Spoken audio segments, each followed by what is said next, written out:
दिबांग, बड़ा सवाल दरअसल जिस पे अभी मैं बने रहना चाहता हूं वो ये है भाई, हर देश की जनता ने चुना। इस्लामी क्रांति हुई 1979 में, अब फिर से हो जाएगी अगर ईरान की जनता नहीं चाहती खमैनी का निज़ाम तो बदल देंगे। वो तो उस मुल्क की जनता का अख्तियार है, अधिकार है, हक है। ये डोनाल्ड ट्रंप कौन होते हैं? डोनाल्ड ट्रंप साफ है संदीप, डोनाल्ड ट्रंप बड़े गुंडे हैं, गुंडाई कर रहे हैं और गुंडाई इनकी चल भी रही थी जब तक ये यूनिपोलर वर्ल्ड था। अब वो यूनिपोलर वर्ल्ड सिमट के रह गया है। अमेरिका ने वर्ल्ड वॉर 2 के बाद जो सारे सिस्टम बताए थे, जिसमें आईएए की बात होती है, एनपीटी की बात होती है, वॉर क्राइम्स के लिए पनिशमेंट की बात होती है, यूएन की बात होती है, वो सब चरमरा के रुक गए हैं अपने अपने लोगों को बचाने के चक्कर में। ये फेज ऑफ ट्रांजिशन है, जब आप एक यूनिपोलर वर्ल्ड से मल्टीपोलर वर्ल्ड की तरफ बढ़ रहे हैं। उसमें जो मर्जी आया है वो मार रहा है। और ऐसा नहीं है कि अमेरिका के पास ताकत है और अकल है, अकल नहीं है उनमें। आपने उल्लेख किया अफगानिस्तान का, देखिए ऐसा नहीं कि वहां पर वो घुसे और मार के चले आए। 200 खरब 2.3 ट्रिलियन डॉलर्स का उनको नुकसान, 200 खरब रुपए का नुकसान हुआ। 2300 बॉडी बैग्स अमेरिकी सैनिक वहां मारे गए, उनको नुकसान भी बहुत हुआ वहां पर। उसके बावजूद क्या हुआ वहां पर? हम देखते हैं तालिबान को हटाने गए थे, तालिबान वापस है। इराक में आपने सही बताया कि आईएस वापस है। ईरान क्या है, 9 करोड़ लोग रहते हैं, मल्टी एथनिक देश है। वहां क्या लोग बोल रहे हैं कि आप, पहली बात, आप वहां मैदान पर बिना उतरे रजीम चेंज नहीं कर सकते। ये जो रजीम चेंज की जो बात शुरू की, वो किसने शुरू की? वो नेतन्याहू ने शुरू की। ये उसको सिर्फ कॉपी कर रहे हैं। आपको वहां उतरना पड़ेगा। और क्या डर है वहां पर, खतरा क्या है वहां पर? फिर इस तरह से आतंकी संगठन हावी हो जाएंगे, बढ़ जाएगा बुरी तरह से देश, आपके लिए नाकों मुश्किल हो जाएगी वहां पर काम करना। और अगर आप ये कह रहे हैं कि आप वहां न्यूक्लियर फैसिलिटी में बम मार के उसको खत्म करने गए थे, आज चर्चा क्या हो रही है भाई? उन्होंने जो अपना एनरिच्ड यूरेनियम बचा के रखा है वो कहां गया? आपके 2 लक्ष्य थे कि हम इनको न्यूक्लियर जितने भी इनकी फैसिलिटीज है उनको खत्म कर देंगे। वो जो एनरिच्ड यूरेनियम है वो कहां है? लोग तो बोल रहे हैं वो और तेजी से बम बनाएगा। दूसरा, रेजिम चेंज बिना धरती पर उतरे नहीं होगा। ये जो गुंडाई जो आप पूछ रहे हैं अमेरिका की, वो नहीं चलेगी। उसमें भी ट्रम्प जैसे हैं जो इस तरह की गुंडागर्दी करें, तरह तरह की बात करें। आपको मैं एक असाइड के तौर पर बता दूं, ये हमला होगा सैटरडे को होगा। इसके बारे में सबसे पहले वहां किसने लिखा? पत्रकार हैं सेमोर हर्ष। विनोद और निर्जा ने जरूर सुना होगा, क्योंकि 71 की जो लड़ाई हुई थी उन्होंने उसने विस्तार से लिखा। सेमोर हर्ष ने किसिंजर और निक्सन किस तरह की बात करते थे, इंदिरा गांधी के बारे में, बांग्लादेश के बारे में। सेमोर हर्ष ने सबसे पहले लिखा कि ये होगा, बमबारी होगी, वीकेंड पे होगी और ट्रंप इंश्योर करेंगे, और ये बहुत चौंकाने वाली बात है, ट्रंप इंश्योर करेंगे कि ऐसा हो कि जो मंडे को मार्केट खुलेंगे उनसे से ज्यादा दूरी हो। सैटरडे रात को उन्होंने करवा दिया।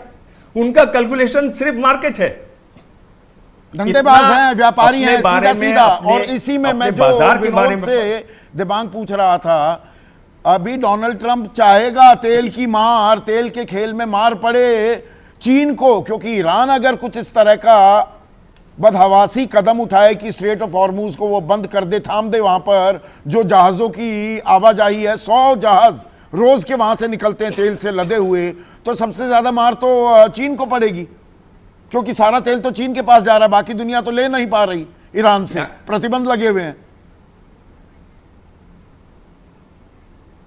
बिल्कुल वो उस पर पड़ेगी। और देखिए क्या है कि बहुत सारे देश, आपने देखा किस तरह से अभी वो घूमने गए थे, ट्रंप साहब घूमने गए थे, वहां पर यूएई गए, वहां पर कतर गए, बहुत सारे, उनका तेल भी यहां से जाता है। हाँ, ये इनके साथ वाले हैं, ईरान, इराक, कुवैत, सऊदी अरब, बहरीन, कतर, यूएई, सबका तेल यहां से जा रहा है। आप ये देखिए कि इतना बेशरम है राष्ट्रपति कि उसने कतर से अपनी यात्रा के लिए एक प्लेन ले लिया, जो बाद में उसके फाउंडेशन को भी दिया जाएगा। इस पर बड़ी वहां पर चर्चा हुई। कतर से लिया, आप एक प्लेन ले रहे हैं, आप तो अमेरिका हैं, आप अगर ये कर रहे हैं तो उन पर भी दबाव पड़ेगा, उनका तेल भी नहीं जाएगा, वो भी फोन करके कहेंगे। 1 अरब वालों को समझ में आ गया, अरब देशों को, कि इसके ऊपर पैसा फेंको, ये आपके लिए नाचेगा। अगर आप देखें जिस तरह के बयान दिए ट्रंप ने उस दौरे के दौरान, वो शर्मनाक हैं। इसकी बड़ी आलोचना भी हुई इसकी अमेरिका में। तो ये एक साफ है कि ट्रंप उस तरह की बात कर रहे हैं। आप मार्को रूबियो को सुनिए, जो उनके, वो तो कह रहे हैं कि अगर ऐसा होता है तो चीन को इंटरवीन करना चाहिए, क्योंकि वो जान रहे कि चीन का इसमें खेल है। वो चाहते क्या है कि ये जो एक गठजोड़ बना हुआ है जिसमें रूस आता है, चीन आता है, ईरान आता है, इसमें किसी तरीके से इसमें नहीं, इसमें जो बड़ी कहानी उभरकर एक आज की जो ताजा खबर है जी, ताजा खबर बताइए पूरी कीजिए बात। ताजा खबर यह है कि ईरान के जो विदेश मंत्री हैं वो मॉस्को गए, पुतिन साहब से उन्होंने बात की।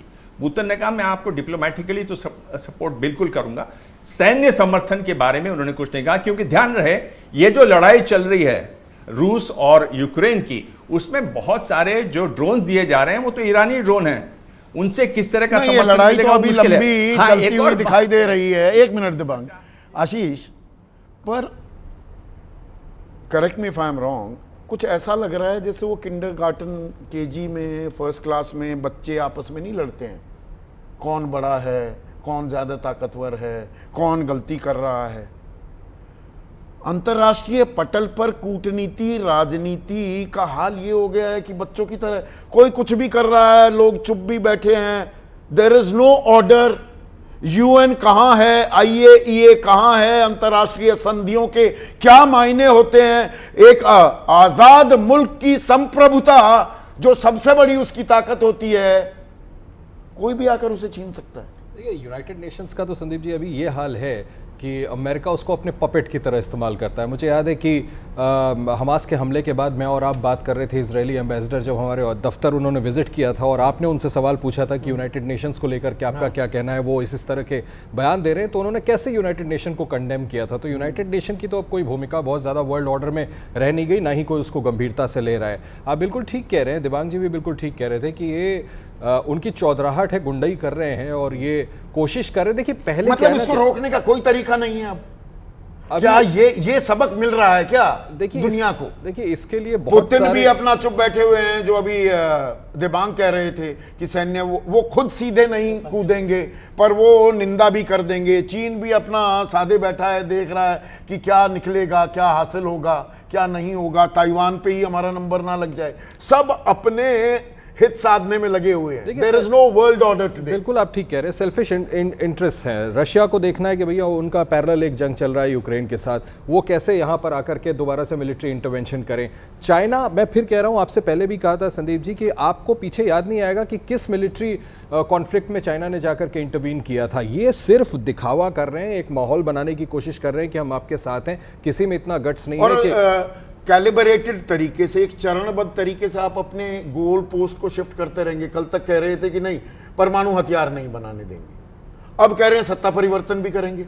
कल कहेंगे हम ही तय करेंगे कौन अगला आपका मुखिया होगा, कौन प्रधानमंत्री होगा, कौन राष्ट्रपति होगा। देखिए, मुझे ऐसा लगता है कि ये जो इन्होंने कहा था कि न्यूक्लियर बॉम्ब हम नहीं बनाने देंगे, इससे बड़ा उद्देश्य उनका क्लियर कट पहले से था। वहां पर रिजीम चेंज, वो वहां पर जाकर के कंट्रोल करना चाहते थे, इसलिए न्यूट्रल अंपायर प्ले कर रहे थे, देख रहे थे सिचुएशन को। और जब उन्होंने देखा कि इजराइल इस हद तक अंदर घुस गया है कि उनकी पूरी लीडरशिप को एक एक करके टारगेटेड तरीके से मार के गिरा रहा है, तो यही एक मोमेंट है जहां पर कि घुस करके वहां रिजीम चेंज कर जाओ। मुझे लगता है कि वो सिर्फ कह नहीं रहे, वो ये करेंगे भी, और अगर ऐसा करते हैं तो पूरे विश्व के लिए बड़ा खतरनाक होगा। निंदा नहीं करनी चाहिए। बिल्कुल करनी चाहिए, बिल्कुल करनी चाहिए। अमेरिका को ये बिल्कुल हक नहीं है कि किसी भी नेशन के साथ ऐसा करे, और अगर वो ऐसा कर रहा है तो बिल्कुल इररिस्पॉन्सिबल है। लेकिन ये और ज्यादा जरूरी इसलिए हो जाता है, ये संप्रभुता का मामला, सॉवरेंटी का मामला आशीष, क्योंकि जो ये 15 बार डोनाल्ड ट्रंप का अटका हुआ जो रिकॉर्ड है, टूटा हुआ रिकॉर्ड की तरह है, वो मध्यस्थता का राग जो अलाप रहे हैं, वो दरअसल हमारी संप्रभुता पर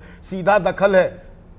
How dare any nation, anybody for that matter, वो हमें बताए कि आप मध्यस्थता करें, आप संघर्ष विराम करेंगे या नहीं करेंगे। देखिए, उस लिहाज से संदीप जी मुझे लगता है कि और अब ये ईरान में कर रहे हैं, तो हमें आईना तो दिखाना चाहिए कि नहीं दिखाना चाहिए। की शुरुआत प्रधानमंत्री मोदी ने की। आप देखिए, विक्रम मिस्री ने अभी 3 दिन पहले आकर के जिस तरह से कहा कि प्रधानमंत्री मोदी ने बिल्कुल स्पष्ट कह दिया है कि हम किसी तरह का इंटरवेंशन नहीं कबूल करेंगे। लेकिन ये बड़ा दुर्भाग्य है जो दिबांग जी कह रहे थे, माफ कीजिएगा नीरजा चौधरी जी कह रही थी कि जब भारत ये कह रहा है तो फिर क्या मैत्रिक संबंध है कि आप उसके बावजूद उसको लांग करके कह रहे हैं कि नहीं मैंने ये कराया और मैं इंटरवीन करता रहूंगा। This is highly disappointing. मुझे लगता है कि भारत और अमेरिका कोई सीमा कहां है, फिर वो लक्ष्मण रेखा नाम की तो कोई चीज है नहीं ना, वो सब कुछ लांग दिया है डोनाल्ड ट्रंप ने।